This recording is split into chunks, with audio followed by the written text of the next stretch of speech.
Hadirin dipersilakan berdiri. Majelis Hakim Konstitusi memasuki ruang persidangan.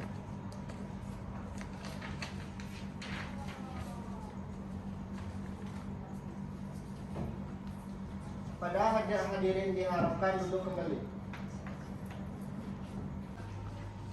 Assalamualaikum warahmatullahi wabarakatuh. Waalaikumsalam warahmatullahi wabarakatuh.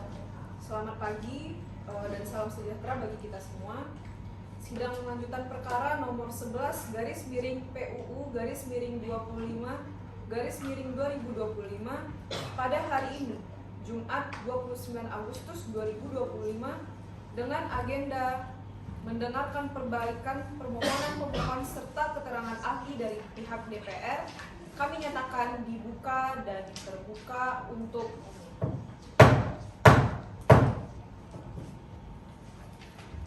mengawali, kami persilahkan kuasa hukum pemohon memperkenalkan diri dan menyampaikan perbaikan permohonannya sebagaimana telah diberi kesempatan oleh mahkamah dalam sidang sebelumnya. Baik, terima kasih Yang Mulia. Assalamualaikum warahmatullahi wabarakatuh. Selamat pagi dan salam sejahtera untuk kita semua. Perkenalkan, nama saya Rifa Sadira selaku kuasa hukum permohon yang bernama Vanessa. Baiklah, pada sidang sebelumnya majelis sudah menyampaikan beberapa catatan perbaikan. Oleh karena itu, pada sidang kali ini mendengarkan perbaikan oleh pihak pemohon. Untuk itu dipersilahkan menyampaikan perbaikan permohonan tersebut. Terima kasih Yang Mulia, izinkan kami untuk menguatkan argumentasi kami perihal permohonan sidang sebelumnya. Untuk itu di sini kami akan menyampaikan beberapa poin. Yang pertama itu kerugian konstitusional. Kemudian pasal 28A menyatakan bahwa setiap orang berhak untuk hidup serta berhak mempertahankan hidup dan kehidupannya. Selanjutnya pasal 28D ayat 1 menegaskan bahwa setiap orang berhak atas pengakuan, jaminan, perlindungan, dan kepastian hukum yang adil serta perlakuan yang sama di hadapan hukum. Selain itu, pasal 28G ayat 1 menjamin bahwa setiap orang berhak atas perlindungan diri, pribadi, keluarga, kehormatan, martabat, dan harta benda yang berada di bawah kekuasaannya, serta berhak atas rasa aman dan perlindungan dari ancaman ketakutan untuk berbuat atau tidak berbuat sesuatu yang merupakan hak asasinya. Adapun pasal 8I ayat 1 menegaskan bahwa hak untuk hidup dan hak untuk tidak disiksa merupakan hak asasi manusia yang tidak dapat dikurangi dalam keadaan apapun. Non-derogable rights. Berdasarkan pasal-pasal tersebut, pasal 100 Undang-Undang Nomor 1 Tahun 2023 tentang Kitab Undang-Undang Hukum Pidana menimbulkan kerugian konstitusional bagi warga negara karena yang pertama memberikan kewenangan kepada negara untuk mencabut hak hidup seseorang secara permanen melalui pidana mati yang bertentangan dengan pasal 8A Undang-Undang Dasar 1145. Yang kedua, menimbulkan ketidakpastian hukum dan membuka ruang perlakuan sewenang-wenang terhadap pidana yang bertentangan pasal 8D ayat 1.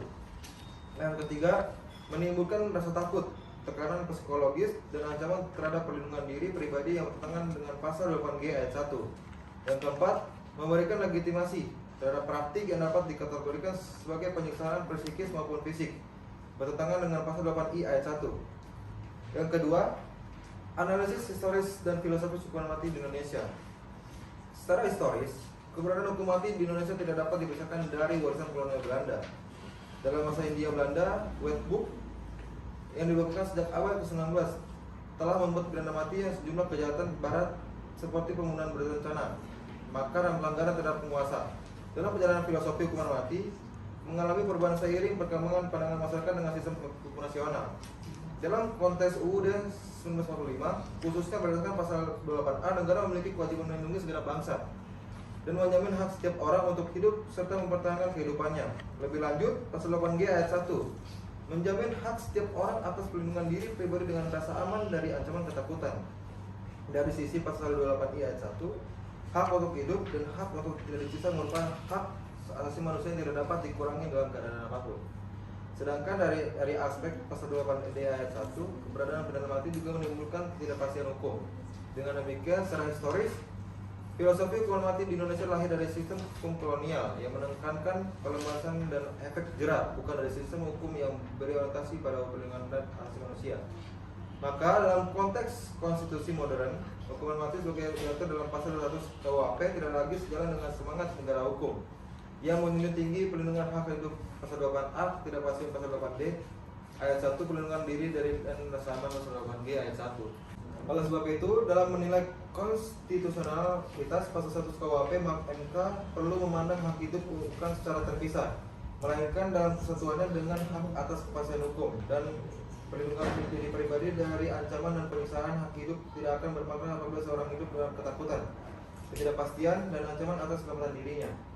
Sebagaimana ditegaskan dalam prinsip martabat manusia, kehidupan yang bermartabat hanya dapat diwujudkan apabila negara menjamin kepastian hukum yang adil, memberikan perlindungan terhadap diri pribadi warga negara, serta meniadakan segala bentuk ancaman dan penyiksaan baik fisik maupun psikis. Dengan demikian, pengujian pasal 100 KUHP terhadap 28A, 28D ayat 1, 28G ayat 1, dan 28I ayat 1 Undang-Undang Dasar 1945 menunjukkan bahwa norma tersebut bertentangan dengan semangat konstitusi dalam yang pertama, melindungi dan menjamin hak untuk hidup secara aman dan martabat pasal 8A. Yang kedua, memberikan kepastian hukum yang adil bagi setiap orang pasal 8D ayat 1. Yang ketiga, melindungi diri pribadi dari ancaman, ketakutan, dan tekanan psikologis pasal 8G ayat 1. Dan nomor 4, menjamin hak untuk tidak sisa dalam bentuk apapun pasal 8I ayat 1. Oleh karena itu, penerapan pidana mati sebagai jatuh dalam pasal 100 KUHP secara substantif tidak sejalan dengan prinsip kemanusiaan dan keadilan. Oleh karena itu, penerapan pidana mati sebagaimana diatur dalam pasal 100 KUHP secara substansif tidak sejalan dengan prinsip kemanusiaan dan keadilan konstitusional, sehingga layak untuk dinyatakan bertentangan dengan Undang-Undang Dasar 1945 dan tidak dimiliki kekuatan hukum mengikat. Sekian yang mulia atas penguatan argumen perbaikan permohonan kami. Terima kasih. Selanjutnya akan diberikan kesempatan kepada pihak DPR untuk menyampaikan keterangan atau pendapat kepada pihak DPR. Baik, terima kasih yang mulia. Pengujian material terhadap pasal 100 Undang-Undang Nomor 1 Tahun 2023 tentang Kitab Undang-Undang Hukum Pidana terhadap pandangan-pandangan pemohon sebagaimana yang telah diuraikan oleh pemohon sebelumnya. Pada kesempatan ini, DPR RI ingin menyampaikan penjelasan atau keterangan sebagai berikut. Yang pertama dari aspek filosofis. Secara filosofis, pasal 100 KUHP baru mencerminkan pergeseran dari paradigma pembalasan absolut ke paradigma keadilan restoratif dan kemanusiaan. Pidana mati tidak lagi dilihat sebagai hukum final yang harus segera dilaksanakan. Sebaliknya, KUHP baru memberikan masa percobaan selama 10 tahun bagi terpidana mati. Tujuan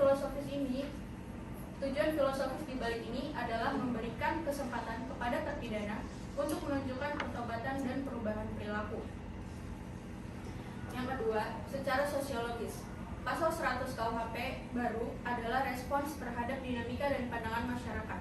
Terdapat perdebatan yang panjang di tengah masyarakat Indonesia mengenai pidana mati. Di satu sisi, sebagian besar masyarakat merasa bahwa pidana mati adalah hukuman yang setimpal untuk kejahatan luar biasa seperti terorisme, pembunuhan berencana, atau narkotika dalam jumlah besar. Sebagai bentuk keadilan bagi korban dan keluarga, di sisi lain ada kelompok masyarakat yang menentang pidana mati karena dianggap tidak manusiawi dan tidak sesuai dengan perkembangan zaman. 3. Dari aspek yuridis, secara spesifik, pasal 100 KUHP baru menetapkan beberapa syarat kondisional yang harus dipenuhi sebelum pidana mati dapat dilaksanakan. Hukuman mati dapat diubah menjadi penjara seumur hidup jika 1. Terpidana menunjukkan sikap dan perbuatan terpuji selama 10 tahun masa percobaan. 2. Putusan hakim pidana mati ditetapkan dengan pertimbangan adanya keadaan-keadaan yang meringankan. 3. Pidana mati dijatuhkan sesuai dengan hukum nasional yang diakui oleh Indonesia. Aspek yuridis ini memberikan landasan yang kuat dan terukur bagi penerapan pidana mati. Ini juga memastikan bahwa eksekusi pidana mati tidak dilakukan secara sembarangan, melainkan setelah melalui proses evaluasi yang ketat dan transparan. Bahwa berdasarkan pendapat tersebut di atas, DPR RI memohon agar kiranya Ketua Majelis Hakim Konstitusi memberikan amar putusan sebagai berikut. 1. Menolak permohonan pengujian para pemohon seluruhnya atau setidak-tidaknya menyatakan permohonan pengujian pemohon tidak dapat diterima. 2. Menerima keterangan DPR secara keseluruhan. 3. Menyatakan pasal 100 Undang-Undang Nomor 1 Tahun 2023 tentang KUHP tidak bertentangan dengan pasal 28A, pasal 28D, 28G, dan 28I Undang-Undang Dasar 1945. 5. Menyatakan pasal 100 Undang-Undang Republik Indonesia Nomor 1 Tahun 2023 tentang Kitab Undang-Undang Hukum Pidana tetap memiliki kekuatan hukum mengikat di seluruh wilayah negara Republik Indonesia. Sekian keterangan dari DPR. Terima kasih. Baik, berdasarkan perbaikan permohonan pemohon dan keterangan DPR yang telah disampaikan, maka permohonan saudara ini akan kami sampaikan ke rapat permusyawaratan hakim. Untuk perkembangan selanjutnya, para pihak diminta menunggu sidang berikutnya. Dengan demikian, sidang perbaikan permohonan perkara nomor 11 garing PUU garing 25 garing 2025 dinyatakan selesai. Sidang selanjutnya akan dilaksanakan pada 5 September 2025. Sidang dinyatakan ditutup. Hadirin dimohon berdiri. Majelis Hakim Konstitusi meninggalkan ruang persidangan.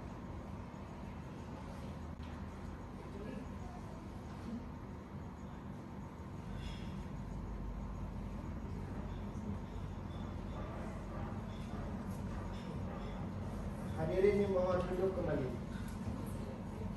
Hadirin yang kami hormati, demikianlah persidangan tanggal 29 Agustus 2025. Hadirin dimohon berdiri. Yang Mulia Majelis Hakim Konstitusi memasuki ruang persidangan.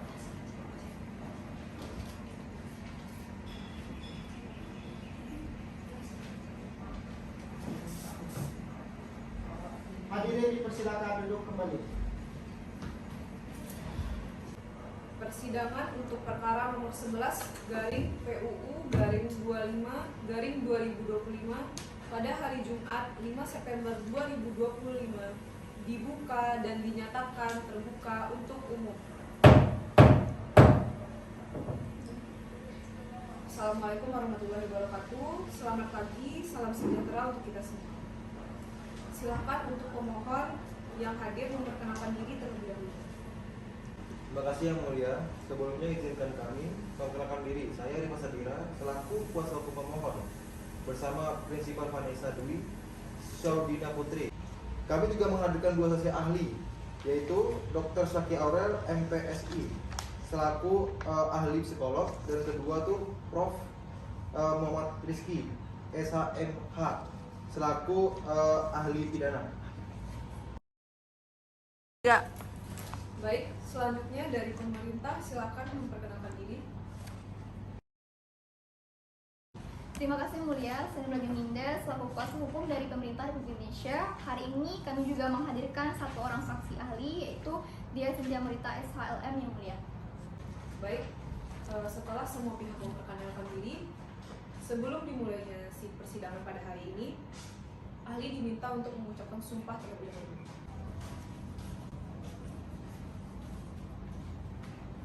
Baiklah, apakah semua saksi beragama Islam? Baik, karena para ahli beragama Islam, maka pembacaan sumpah akan dipandu oleh petugas persidangan secara agama Islam.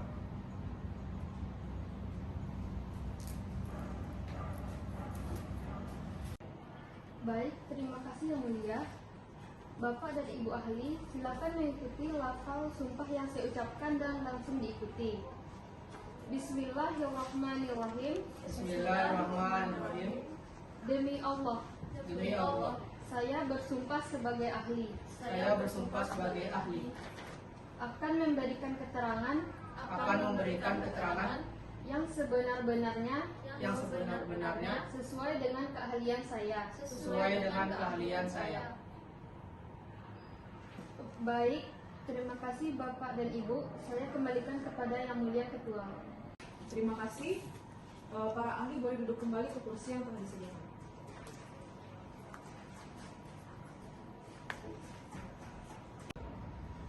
Baik, selanjutnya kita akan memeriksa saksi dari pemohon terlebih dahulu. Bagaimana dari pemohon, mekanismenya akan dipandu pertanyaan atau langsung memberikan keterangan? Baik Yang Mulia, mekanismenya pihak kami akan memberikan keterangan. Baik, dipersilakan kepada Panitera untuk memanggil saksi ahli dari pihak pemohon. Baik Yang Mulia, para ahli pemohon dan ahli lainnya, saksi pertama ahli psikologi dipersilakan untuk menempati tempat yang telah disediakan. Assalamualaikum warahmatullahi wabarakatuh. Terima kasih atas kesempatan yang diberikan yang mulia majelis hakim. Saya Saki Aurel, MPSI, hadir sebagai ahli psikologi yang diminta oleh pemohon untuk memberikan pandangan objektif mengenai pertentangan terhadap pasal 100 Undang-Undang Nomor 1 Tahun 2023 tentang KUHP terhadap Undang-Undang Dasar 1945. Pendapat saya pertama, norma pasal 100 KUHP menimbulkan ketidakpastian hukum yang nyata dan bertentangan dengan pasal 28D ayat 1 Undang-Undang Dasar 1945. Ketentuan masa percobaan 10 tahun sebelum eksekusi pidana mati tidak memiliki parameter hukum yang jelas. Rasa menunjukkan sikap dan perbuatan teruji dalam norma tersebut bersifat subjektif dan multitafsir, sehingga membuka peluang penyalahgunaan kekuasaan dan menyebabkan ketidakpastian nasib hukum bagi terpidana. Dalam sistem negara hukum, setiap warga negara berhak atas kepastian hukum yang adil dan dapat diprediksi, bukan ketidakpastian yang menimbulkan penderitaan psikis. Kedua, pasal 100 KUHP juga melanggar pasal 28G ayat 1 karena menciptakan rasa takut dan ancaman psikologis yang berkepanjangan. Terpidana mati hidup dalam ketidakpastian akan pelaksanaan hukuman selama 10 tahun yang menimbulkan tekanan batin luar biasa dan kehilangan rasa aman. Keadaan ini bertentangan dengan jaminan konstitusi bahwa setiap orang berhak atas perlindungan diri pribadi, martabat, rasa aman, dan perlindungan dari ancaman ketakutan. Yang ketiga, dari aspek pasal 28I ayat 1, penderitaan psikis yang dialami oleh terpidana selama masa tunggu dapat dikategorikan sebagai bentuk penyiksaan mental. Hak untuk tidak disiksa merupakan hak yang tidak dapat dikurangi dalam keadaan apapun, sehingga keberadaan norma yang menyebabkan penderitaan mental berkepanjangan tidak dapat dibenarkan secara hukum maupun moral. Keempat, dari perspektif pasal 28A, negara wajib melindungi hak untuk hidup dan mempertahankan kehidupan warganya. Namun pasal 100 KUHP justru menempatkan negara sebagai pihak yang secara legal mengancam kehidupan individu. Norma ini tidak hanya mengabaikan kewajiban konstitusional negara untuk melindungi hak hidup, tetapi juga bertentangan dengan semangat kemanusiaan dan penghormatan terhadap martabat manusia. Dengan demikian, pasal 100 KUHP secara substansial bertentangan dengan Undang-Undang Dasar 1945 karena melanggar hak untuk hidup, kepastian hukum, perlindungan diri pribadi, serta hak untuk tidak disiksa. Baik, terima kasih Dr. Saki Aurel. Silakan kembali ke tempat. Baik, disilakan kepada panitera untuk memanggil saksi ahli yang kedua dari pihak umum. Baik, selanjutnya untuk saksi kedua ahli pemohon hukum pidana dipersilakan untuk menempati tempat yang telah disediakan. Baik, terima kasih yang mulia. Perkenalkan, nama saya Profesor Muhammad Rizky Maulana SHMH, yaitu saya dosen tetap pada Fakultas Hukum Universitas Pajajaran. Dengan bidang keahlian utama yaitu hukum pidana dan hak asasi manusia. Saya telah mengabdikan diri di dunia akademik hukum selama lebih dari 10 tahun dan dengan fokus penelitian pada topik yang berkaitan dengan hukum pidana material, sistem pemidanaan, dan perlindungan hak konstitusional. Mungkin langsung saja pada keterangan saya, yaitu bahwa dari tujuan pembentukan KUHP baru, salah satu semangat utama yang diklaim oleh pembentuk undang-undang adalah mewujudkan sistem hukum pidana nasional yang lebih humanis, rehabilitatif, dan mengedepankan nilai-nilai kemanusiaan. Akan tetapi, keberadaan pasal 100 menunjukkan inkonsistensi terhadap tujuan tersebut. Jika negara benar-benar mengedepankan aspek humanisasi dalam pemidanaan, seharusnya bentuk pidana mati bersyarat digantikan dengan pidana penjara seumur hidup tanpa adanya remisi untuk tindak pidana paling serius. Dengan begitu, negara tetap dapat menegakkan keadilan tanpa harus menghapuskan hak hidup seseorang. Maka dari itu dapat disimpulkan bahwa norma pasal 100 secara ideologis bertentangan dengan semangat kodifikasi baru KUHP yang mengusung nilai keadilan restoratif dan perlindungan hak asasi manusia. Itu saya menyimpulkan bahwa pasal 100 Undang-Undang Nomor 1 Tahun 2023 secara substansial bertentangan dengan pasal 28A, pasal 28D, dan pasal 28I Undang-Undang 1945. Norma tersebut menciptakan ketidakpastian hukum. membuka ruang subjektivitas dalam penentuan hidup nasib seseorang, dan melanggar penghormatan hak hidup. Oleh karena itu, Mahkamah Konstitusi sepatutnya menyatakan bahwa pasal 100 inkonstitusional, atau setidaknya menyatakan bahwa norma tersebut bertentangan dengan konstitusi sepanjang tidak ditafsirkan secara ketat dengan adanya jaminan pengawasan yudisial. Demikian keterangan ini saya sampaikan di hadapan Yang Mulia dengan harapan dapat memberikan pandangan akademis yang berguna bagi Hakim Majelis Konstitusi dalam menilai secara objektif dan konstitusional keberlakuan pasal 100 Undang-Undang Nomor 1 Tahun 2023 demi tegaknya prinsip negara hukum yang berkeadilan dan berperi kemanusiaan di Indonesia. Baik, terima kasih kepada Profesor Dr. Muhammad Rizky Maulana SHMH. Silakan kembali ke tempat. Baik, selanjutnya dari pemerintah silakan memberikan keterangan. Baik, terima kasih Yang Mulia Majelis Hakim. Demikianlah kami pemerintah Republik Indonesia, dalam hal ini saya diwakili sebagai selaku Menteri Hukum dan Hak Asasi Manusia untuk menyampaikan keterangan saya mengenai perkara pengujian konstitusional pasal 100 Undang-Undang Nomor 1 Tahun 2023 tentang Kitab Undang-Undang Hukum Pidana terhadap Undang-Undang Dasar Negara Republik Indonesia. Pemerintah memberikan keterangan ini sebagai bagian dari tanggung jawab konstitusional dalam proses pembentukan undang-undang serta dalam rangka menjaga keseimbangan antara perlindungan hak asasi manusia dan kepentingan hukum nasional. Kami di sini menganalisis pasal yang bertentangan dengan permohonan pemohon, di mana pemerintah berpandangan bahwa dalil pemohon yang menyatakan pasal 100 Undang-Undang Nomor 1 Tahun 2023 tentang KUHP bertentangan dengan pasal 28D ayat 1 dan pasal 28I ayat 1 Undang-Undang Dasar 1945 adalah tidak beralasan menurut hukum, karena justru ketentuan tersebut sejalan dan memperkuat makna kedua pasal konstitusi ini. Yang pertama, terhadap pasal 28D ayat 1 yang berbunyi setiap orang berhak atas pengakuan, jaminan, perlindungan, dan kepastian hukum yang adil serta perlakuan yang sama di hadapan hukum. Pemerintah berpendapat bahwa pasal 100 KUHP ini justru memberikan jaminan dan kepastian hukum yang adil karena dengan tegas mengatur prosedur serta syarat masa percobaan bagi terpidana mati, termasuk mekanisme perubahan hukuman berdasarkan evaluasi objektif. Dalam sistem hukum sebelumnya tidak ada aturan yang memberikan kesempatan bagi terpidana mati untuk memperjuangkan hak hidupnya yang mulia melalui pembinaan dan juga perbaikan diri.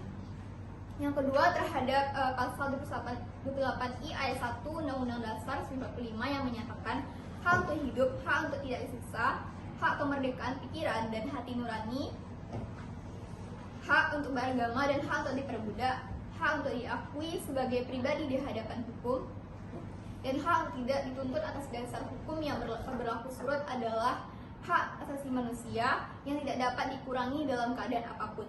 Pemerintah menegaskan bahwa pasal ini tidak bertentangan dengan hak hidup karena ketentuan tersebut tidak menghapus atau meniadakan hak seseorang secara sewenang-wenang.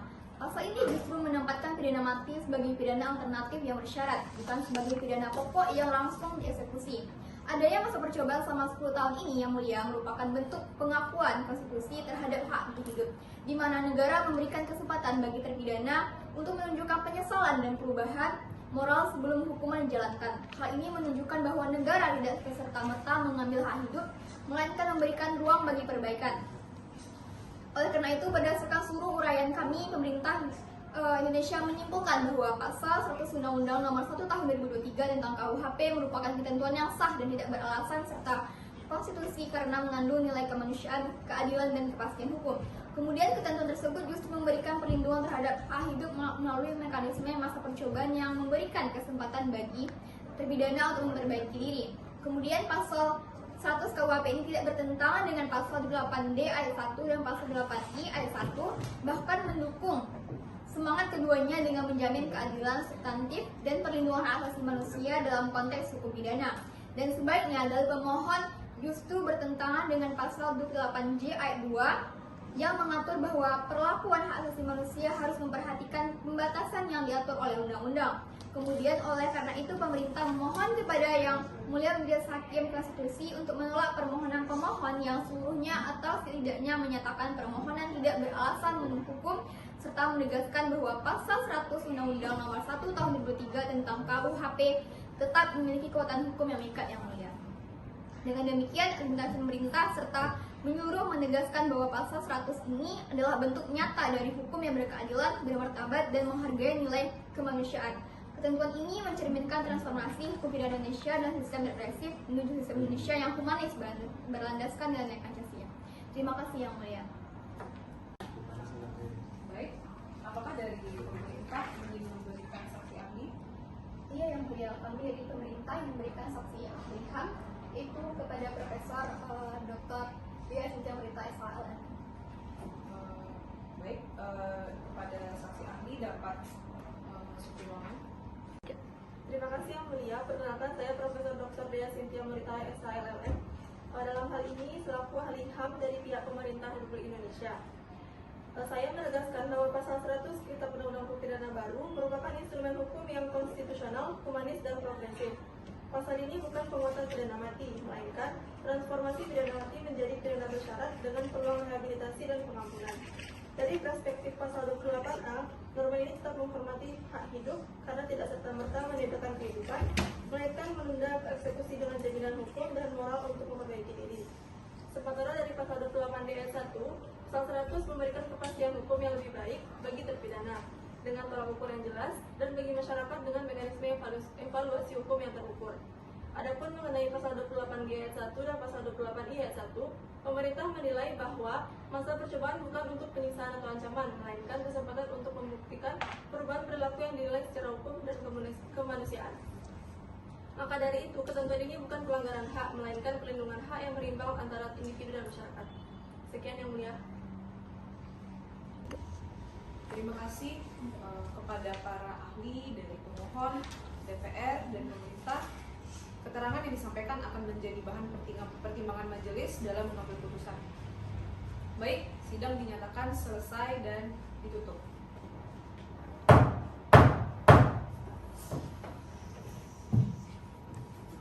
Hadirin dimohon untuk berdiri. Majelis Hakim Konstitusi meninggalkan ruang persidangan.